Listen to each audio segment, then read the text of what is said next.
I am at Chequers, and this is where the President of Ukraine is coming fairly soon. We expect sometime this morning for, as you said, substantive negotiations. So it seems slightly different in tone to the last visit he came here, he made here, where he gave that speech at Westminster Hall and met with the Prime Minister, who has made commitments in terms of what kind of weapons can be given.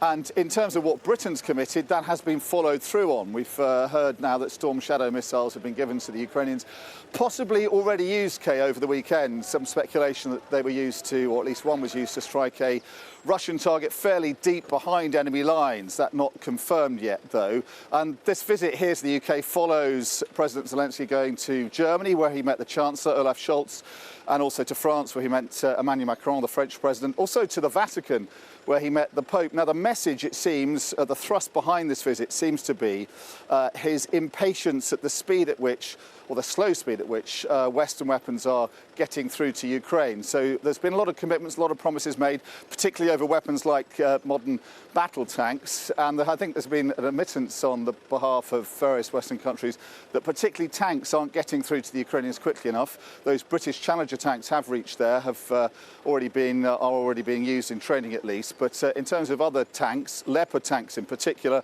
Abrams tanks from America, not enough getting through to Ukraine. The Abrams tanks will take a lot longer to reach there. So I think there's an impatience on the behalf of the Ukrainians. They're not seeing these weapons get there quickly enough, and I think they're worried that their counteroffensive, their much vaunted counteroffensive that they want to launch against the Russians, can't really begin until they get all those weapons. So this is a whistle-stop tour around Western countries, European countries, France, Germany, and now Britain, to try and increase the speed at which those crucial weapon supplies get through to the Ukrainians so they can begin this offensive.